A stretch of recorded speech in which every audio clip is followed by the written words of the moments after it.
परांची खानी व्यतृणत् स्वयंभुस् तस्मात् परां पश्यति न अंतरात्मन कश्चित् धीरः प्रत्यागात्मानमीक्षद आवृत्त चक्षुर अमृतत्वमिच्छन्। नमस्कार मित्रों, ये जो मंत्र है ये कठोपनिषद के दूसरे अध्याय की प्रथम वल्ली का पहला मंत्र है, जिसे हम आज गहराई से समझेंगे। तो आइए सबसे पहले इसके अर्थ को समझते हैं। तो जो मंत्र है वो कहता है, परांची खानी व्यतृणत् स्वयंभुस्, अर्थात भीतर की ओर खनन करने न जाकर खुल गया है स्वयंभू। तस्मात् परान पश्यति न अंतरात्मन, अर्थात इसलिए अंतरात्मा में नहीं अपितु बाहर देखता है। कश्चित् धीरः प्रत्यगात्मानमेक्षत, अर्थात कोई धीर ही दृष्टि को भीतर कर आत्मा को देखता है। आवृत्त चक्षुर अमृतत्वमिच्छन्, अर्थात नेत्रों को ढककर अमरता को प्राप्त करने की इच्छा से। तो यहाँ पर यम नचिकेता से कहते हैं कि जो स्वयंभू है, जो कि सबका पिता है, जिससे कि जो है सभी जीव आगे आए हैं, वह सबसे पहली बार जब इस संसार में उसने प्रकटीकरण किया तो वह इस प्रकार से किया कि भीतर की ओर खनन न करना उसने चुना, और इसके विपरीत उसने ये चुना कि बाहर की ओर मैं देखूं। तो उसने जो हमारी इंद्रियां हैं उनको भीतर की ओर ना करके बाहर की ओर कर दिया। इसलिए जीव जो होता है वह अंतरात्मा में नहीं देखता, अपितु वह बाहर की ओर देखता है।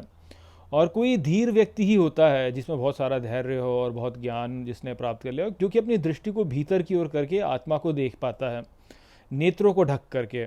और वो जो व्यक्ति होता है वह ऐसा इसीलिए कर रहा होता है क्योंकि वह अमरता को प्राप्त करना चाहता है, उसमें अमरता को प्राप्त करने की इच्छा है। तो ये जो बात यहाँ पे कही गई है ये बहुत ही महत्वपूर्ण और बहुत ही गहरी बात है वास्तव में। कि देखिए, जैसे गीता में भी श्री कृष्ण ने कहा है कि जो ज्ञानी होता है उसके लिए रात्रि जो है वह दिवस के रूप में है और जो दिन है वो रात्रि के रूप में है। अर्थात जो स्वप्न का संसार है वह उसके लिए अधिक सत्य है, और जो ये बाहरी संसार है ये उसके लिए उतना सत्य नहीं है। और आप देखिए कि जब जो महापुरुष रहे हैं उनको जब मंत्र दृश्य उनको किया, हमारे ऋषियों ने जब मंत्रों को देखा है, या अन्य प्रथाओं में जैसे बोला जाता है कि पैगंबर आए हैं जिनको की श्रुतियाँ हुई हैं, तो ये सारी जो श्रुतियाँ होती हैं ये भीतर से ही आती हैं और यही होती हैं जो कि वास्तव में सत्य होती हैं। जबकि आप बाहर संसार में देख करके अपनी बुद्धि लगा के रणनीति लगाएं तो कई बार जो है वह सत्य नहीं होती हैं। जैसे मान लीजिए कि आपने देखा कि कोई कंपनी जो है वो कुछ उत्पाद लेकर के आ रही है और आपको लगता है कि अरे वाह, ये उत्पाद जो है ये बहुत ही सफल रहेगा, तो मैं इस कंपनी में जो है अपना निवेश कर देता हूँ क्योंकि मुझे लगता है कि उत्पाद बहुत सफल होगा।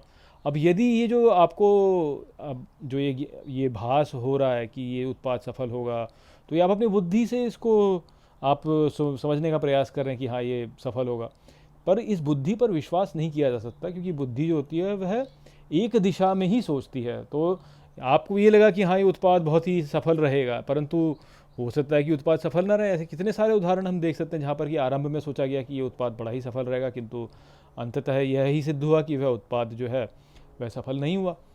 पर जो श्रुति होती है व्यक्ति को, जो अंतरात्मा से बात निकल के आती है, वो सीधे ईश्वर से आ रही होती है, और क्योंकि वह सीधे ईश्वर से आ रही होती है इसलिए वह सत्य होती है। उसमें जो बात होती है वह भले ही आपको आरंभ में लगी अरे ये कैसे हो सकता है, ये तो नहीं होगा, ये तो बात तो ठीक नहीं लग रही है, किंतु आप अंत में देखेंगे कि वह बात सत्य सिद्ध हो ही जाती है। हाँ, यहाँ पर ये बहुत महत्वपूर्ण है कि आपका जो मन है वह स्वच्छ हो और वह ईश्वर से जुड़ा हुआ हो और स्वच्छ हो, और उसमें कोई कामना या कोई वासना नहीं होनी चाहिए। उससे मुक्त होकर के जब आपका मन से जो अंदर से अंतरात्मा से जो ध्वनि आएगी वह सदा सत्य होती है। क्यों होती है? क्योंकि जो भीतरी जगत है वह अधिक सत्य है, बाहरी जगत जो है वह उतना सत्य है नहीं। वास्तव में बाहरी जगत जो है वह अध्रुव है, अनिश्चित है, और यदि हम अपनी बुद्धि लगा के उसको समझने का प्रयास करेंगे तो हम अधिकांश समय हम उसमें ठीक प्रकार से उसको समझ नहीं पाएंगे। और यदि हम ठीक से समझ भी लें उसको, तो भी वह जो है वह केवल अकस्मात रूप से हुआ होगा। वह ऐसा हो गया कि जैसे कहते हैं ना कि अंधे का हाथ कंधे पे पड़ जाए, या धूल में लठ मारा और सही जगह लग गया, तो उस प्रकार से होगा वो। परंतु जो जो स्वच्छ मन है और स्वच्छ मन से बिना कामना के जिस मन में विचार आता है, शुद्ध मन में जो विचार आता है, वह सत्य ही निकलता है, क्योंकि वह अंदर से आ रहा है, वो ईश्वर से सीधा आ रहा है। परंतु इस बात को हम लोग समझ नहीं पाते हैं, अधिकांश लोग इस बात को नहीं समझ पाते हैं, क्योंकि उनका मन जो है वो उतना शुद्ध नहीं है, पहली बात तो। और उनका मन शुद्ध इसलिए नहीं है क्योंकि वह भीतर की ओर केंद्रित नहीं है, वह बाहर की ओर केंद्रित है, बाहरी संसार की ओर केंद्रित है, बाहरी संसार में आनंद लेने के लिए केंद्रित है।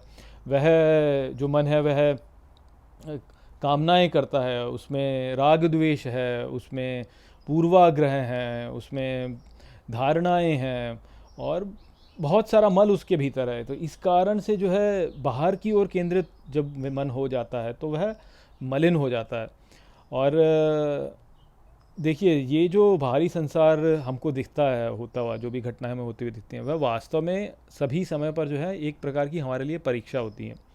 जैसे बौद्ध संस्कृति में जो है एक एक कथा आती है बुद्ध की, कि बुद्ध जो थे वह ध्यान में बैठे थे, और वो उन्होंने पूर्ण निश्चयात्मिका बुद्धि से वो बैठे ध्यान में, और उन्होंने बोला कि अब की बार मैं सत्य को प्राप्त करके ही रहूँगा।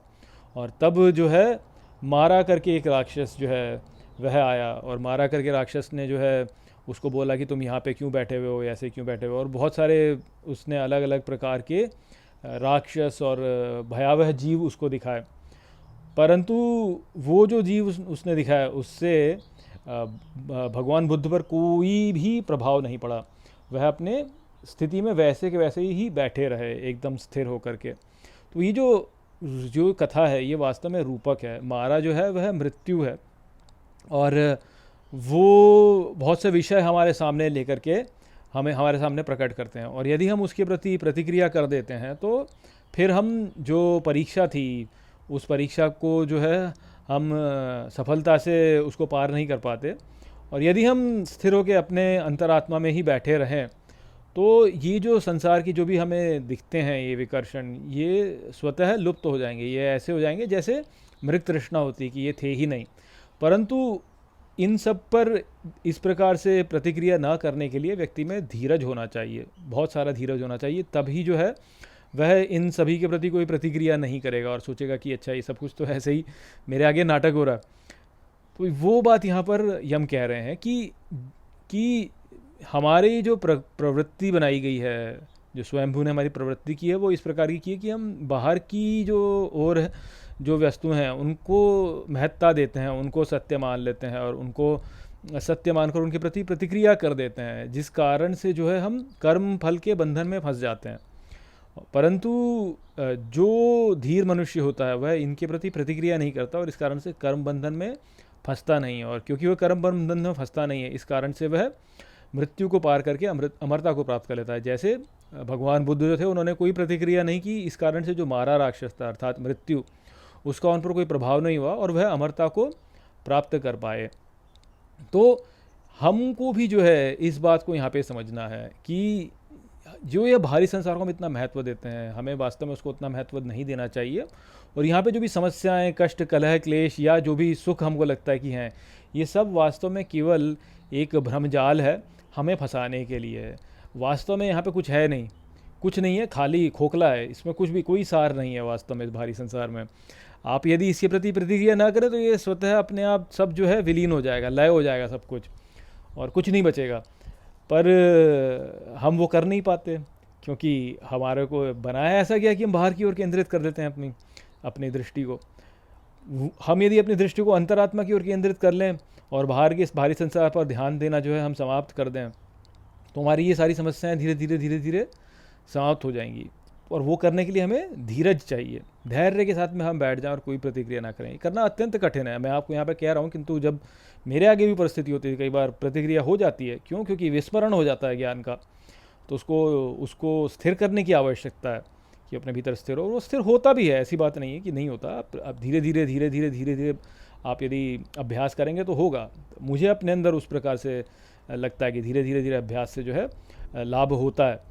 पर एक दिन में हो सकता है कि ना हो पाए, किंतु धीरता को विकसित करना का प्रयास जो है वो हमको करना चाहिए। यदि हम उसको करेंगे तो धीरे धीरे हम इसमें विकास करेंगे।